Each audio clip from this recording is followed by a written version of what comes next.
Monsieur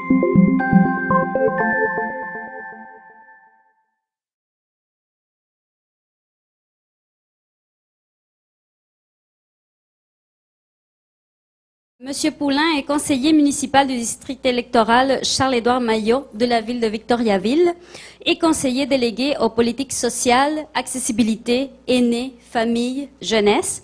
Il va nous présenter sa conférence sur l'engagement municipal et accessibilité, du développement durable à l'expérience citoyenne optimale. Allez-y. Alors bonjour, ça me fait très plaisir d'être avec vous aujourd'hui en tant que conseiller municipal responsable de l'accessibilité universelle pour ma ville de Victoriaville, et ce, depuis très récemment, les dernières élections municipales au Québec en 2013, novembre 2013. D'abord, permettez-moi de vous faire un petit contexte, de vous faire une mise en contexte. Victoriaville. Victoriaville est une ville du centre du Québec, 44 000 habitants, située à 1h15 de Québec, 1h30 de Montréal, donc très centrale. Une ville qui s'est définie avec les années avec une certaine notoriété dans le développement durable, mais aussi en accessibilité. Alors je sais, on l'a dit, que ces mots-là ont autant de définitions que de personnes qui les emploient. Mais ça, c'est un autre sujet. C'est une ville qui se caractérise également par son esprit créatif et entrepreneurial, et c'est peut-être pour ça qu'on en aboutit à voir le développement social chez nous. Et c'est dans ce contexte qu'on s'est doté à Victoriaville depuis 18 ans de différentes politiques sociales. La politique familiale a été la première d'entre elles, suivie de la politique d'accessibilité universelle, la politique jeunesse et inversement proportionnelle à l'âge des gens que ça concerne, la petite dernière, la politique des aînés. Au niveau de la politique d'accessibilité universelle, 3 outils qu'on a en main, donc notre politique en tant que telle, une planification stratégique qui coûte 2014 à 2018 et un plan d'action qui en découle, un plan biennal 2014-2015. Notre politique, elle vise les secteurs d'intervention de la ville, les champs de responsabilité de notre ville. C'est pour ça qu'on y voit du transport, du loisir, mais également les ressources humaines. Principe d'intervention ? Égalité et équité. Ça, c'est le sans discrimination ni privilège. Concertation avec les ressources du milieu, c'est le faire pour et avec qui est important. Respect de l'autonomie et de la dignité, ça, c'est quand on commence à voir le potentiel et la valeur des individus avant de voir ses limitations. Planification pour un développement durable, je vous en parlais, Victoriaville se targue du développement durable, c'est construire, développer, créer des services et du bâti pour desservir enfin les futures générations. Intégration architecturale, un autre principe, et là on parle un peu plus de patrimoine. C'est pas parce qu'on doit installer une rampe d'accès que ça doit ressembler à un appareillage médical. On peut faire du beau, et le beau, c'est motivateur pour tout le monde. Respect des capacités humaines, ça c'est pour avoir les moyens de nos ambitions, respecter les capacités humaines, financières, matérielles de la municipalité. On veut aller plus loin, mais il faut se donner le temps pour ça. Alors vous allez me dire, Victoriaville, comme bien d'autres villes, ont des politiques d'accessibilité universelle. C'est pas très différent. C'est peut-être dans notre mode de fonctionnement particulier pour l'application de cette politique que Victoriaville devient intéressante. Tout d'abord, une démarche proactive et volontaire. Madame Roussel en a parlé. La politique d'accessibilité universelle a été mise en place avant l'obligation législative. Ça traduit un choix municipal autant qu'une volonté politique.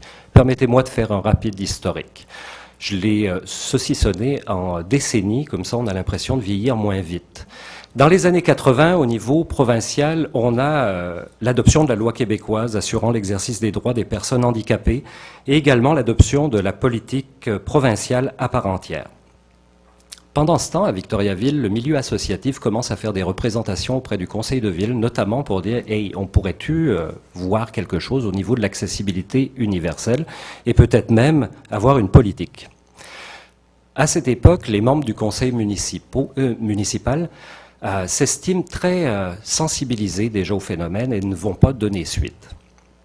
Par contre, dans la décennie 90, la ville de Victoriaville est en train de travailler sur la révision de son plan d'urbanisme et mène une consultation publique, et ce sont les citoyens qui vont demander l'accessibilité universelle. le pouvoir politique ne pourra pas reculer et on va aller justement vers l'élaboration et l'adoption de la politique d'accessibilité. Arrive la décennie des années 2000, on n'a pas eu de bug, au contraire. À Victoriaville, on crée un comité consultatif de politique d'accessibilité universelle. On va adopter dans cette décennie 4 plans d'action, faire une consultation publique, sortir une 2e édition, pendant qu'en 2004-2005, le gouvernement va faire sa fameuse modification de la loi qui, je vous le rappelle, donne une obligation pour les municipalités de 15 000 habitants et de plus de 15 000 habitants de produire un plan d'action annuel pour éliminer les obstacles aux personnes handicapées et également actualiser sa politique provinciale à part entière. Nous, en 2009, pendant ce temps-là, on édite la 2e politique d'accessibilité universelle. Tout ça, on veut le faire avec une vision et une intervention inclusive. Ça veut dire quoi? On part du principe qu'un utilisateur qui a une canne, une poussette d'enfant, une béquille, un fauteuil roulant, un déambulateur, voire même un chariot de livraison, quand il se retrouve face à des marches pour entrer dans un édifice, c'est le même obstacle. Donc, en aménageant, on croit vraiment, en aménageant pour répondre aux besoins de la personne la plus vulnérable, on va répondre à l'ensemble des besoins sans nuire aux autres utilisateurs. C'est vrai, une municipalité ne peut malheureusement pas intervenir sur les incapacités de ses citoyens. Par contre, elle a l'obligation et la responsabilité d'intervenir sur l'environnement pour le rendre accessible. On s'appuie également sur la mobilisation des acteurs locaux.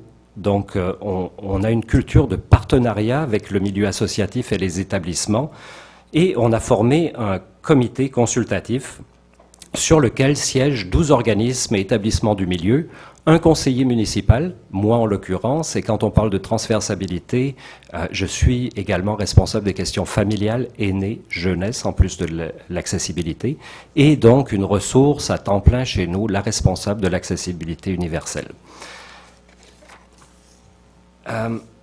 Notre comité consultatif est en mode gestion de solutions. Donc ce n'est pas un organisme qui va faire de la défense des droits ou de la revendication par du principe que quand on pose un constat qu'il y a un besoin ou un obstacle à éliminer, eh bien il faut pas perdre de temps à argumenter, mais trouver une réponse à ce besoin. C'est un fait établi. On implique tout le monde au processus, les gens qui sont concernés par les modifications, les changements de pratiques, autant que les citoyens et les partenaires associatifs.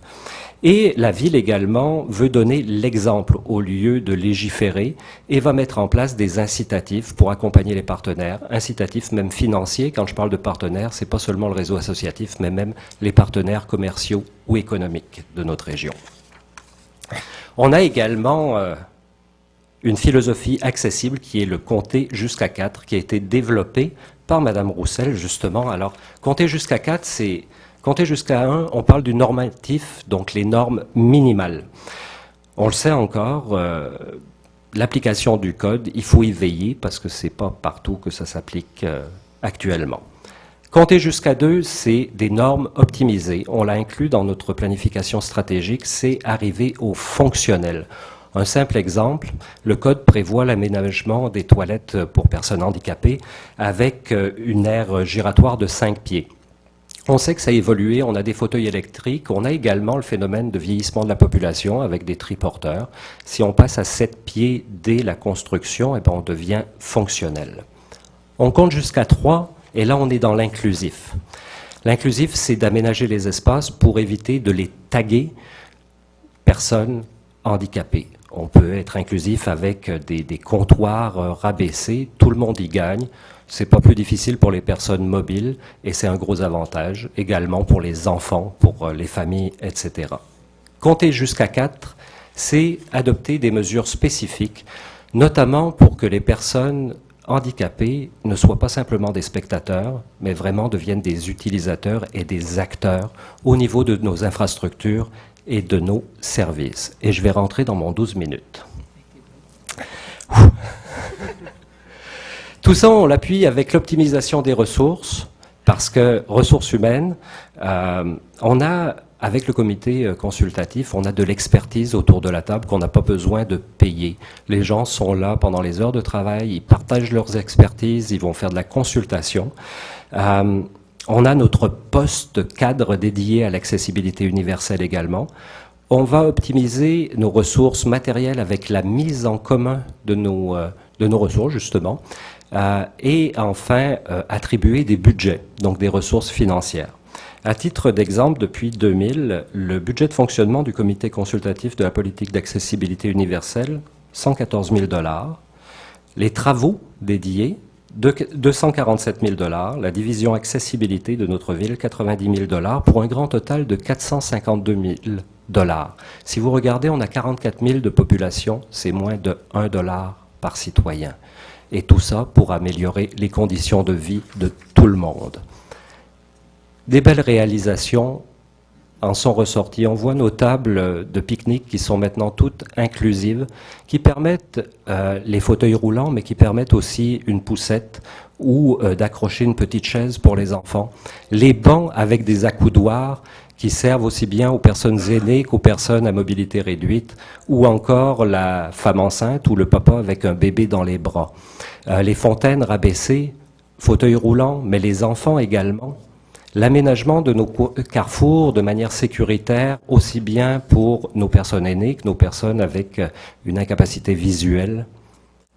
Une fierté, nos vélos adaptés. Vous remarquerez un tandem pour les personnes avec une incapacité visuelle. Les vélos à main également, qu'on met à disposition gratuitement de nos citoyens. Le programme de secourisme et RCR adapté, qui a été développé à Victoriaville et qui est reconnu provincialement, une fierté également. Sentier des découvertes. En concevant ce sentier, on a pensé à tout le monde. Ça favorise également la convivialité, ça favorise l'entraide et la solidarité. C'est ce qu'on vise dans notre ville. Et une autre des fiertés, notre piscine inclusive. On est arrivé à compter jusqu'à 4. Nos personnes handicapées sont acteurs et profitent de ces installations. Est-ce que tout est parfait à Victoriaville? Non, on a encore un grand bout de chemin. Je suis très fier de prendre la relève en tant qu'élu de ce dossier-là, parce que c'est du travail qui a été fait par mes prédécesseurs. C'est surtout une volonté politique qui est encore à améliorer, à développer, et on y croit. Alors on espère vous voir à Victoriaville. On parle de tourisme, mais on parle aussi de bien-être de nos citoyens. Merci. Vous avez parlé du développement durable aussi, Monsieur Paulin, et pour le handicap. Alors, il y a deux choses qui existent. Je ne sais pas si ça existe au Québec, mais est-ce que l'agenda 21 existe? Pas du tout. Et est-ce que l'agenda 22, on en parle? Non, à moins d'inverser. Non. Non? Parce que l'agenda 22, le connaissance. Canada est signataire à l'ONU de connaissance. l'agenda 22. D'accord. Bonne question, c'est quoi? Ben, l'agenda 22, ah oui. Ouais, l'agenda 22, en fait, ça a été défini à l'ONU. Le Canada est signataire de ce traité. Et ça vise, en fait, à chaque décision politique, projet de construction sociale, éducative, culturelle, prendre en compte le handicap. Et ça se met en place dans le monde entier. Vous avez le droit de le faire, puisque vous êtes signataire. Et c'est un référentiel de pilotage stratégique dans lequel on intègre le handicap aussi. Actuellement, au niveau de l'Office des personnes handicapées, ils ne font pas la promotion de cet élément-là au sein des municipalités.